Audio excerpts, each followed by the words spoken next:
Hi all, I'm Anthony Vibin and welcome to my YouTube channel. In this video, we'll be seeing about what is a virtual environment and how we use virtual environment in a Windows system versus a Mac system.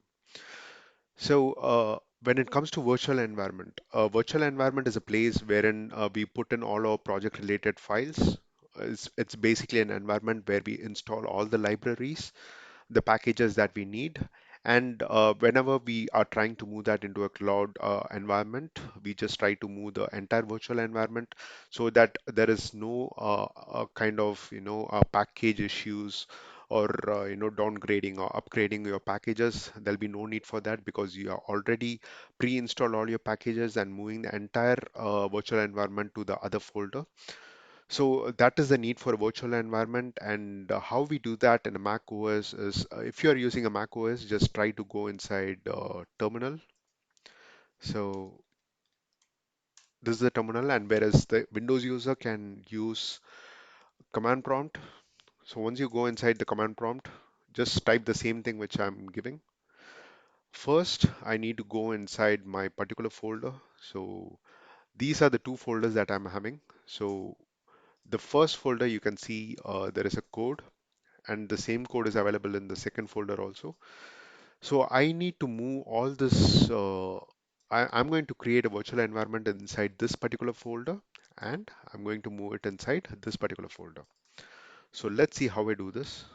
CD desktop Streamlit, and I need to get inside this particular folder which is project underscore stream. So I've got inside. If I give an ls, I can see that my code which is here is available. So I'm going to create my virtual environment, which is going to be Python env Python slash mvenv, and env is going to be my virtual environment name. So when I give enter, we see that a virtual environment is created. Inside this, we'll have a few things which I'll show you now. So once this virtual environment is created, we need to activate that.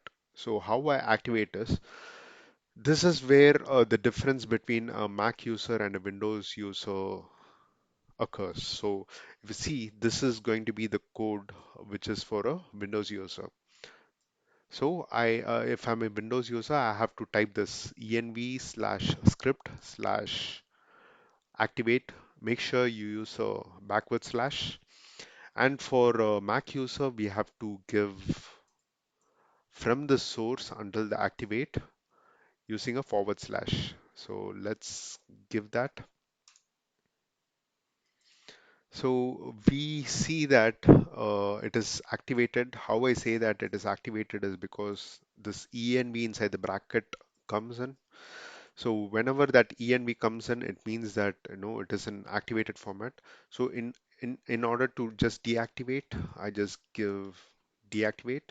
So it is deactivated, and this env doesn't pop out. So I can say that it is deactivated. So again, I'm just trying to activate it.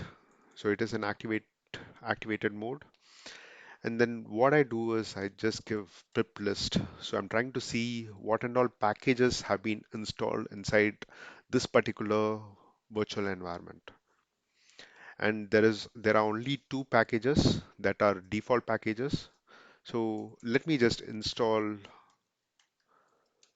a Keras library. So once this Keras library is installed, I again give pip list and I see that my Keras is available with a version of 2.8.0. So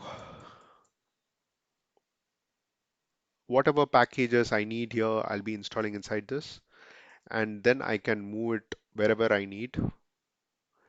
So in order to move this, what I can do is I can just give a freeze.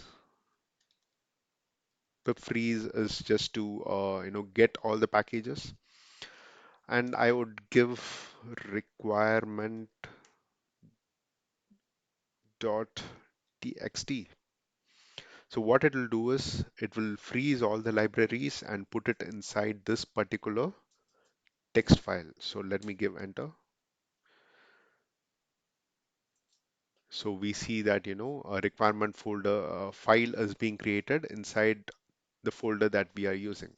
So if you go inside this, we can see the default Keras library that we have installed.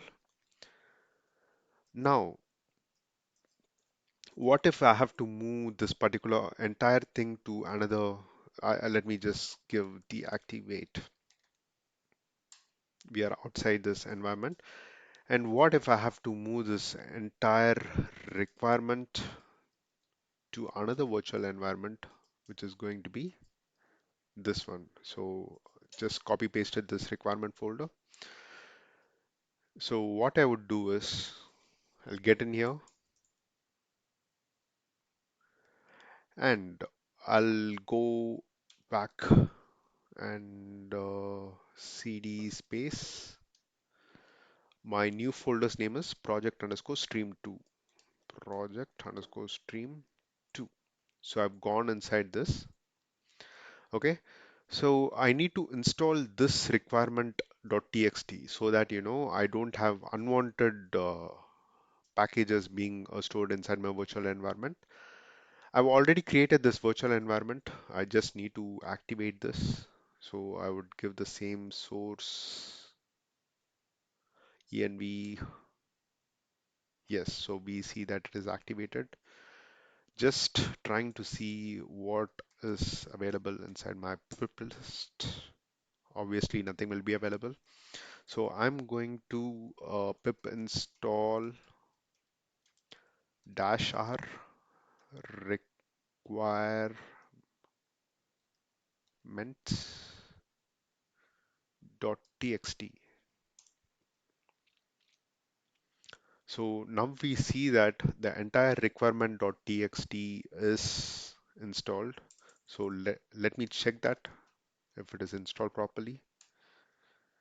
So yes, we see that, even in the new folder, we were able to just copy paste that requirement folder and we were able to, pip install everything that was available inside this requirement folder.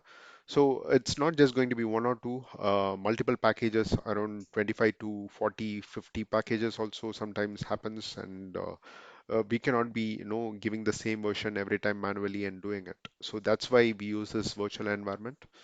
So hope you guys like this video. If you have any questions related this, you can definitely comment on this particular video. I'll be definitely replying to you all. So thank you guys for watching this video.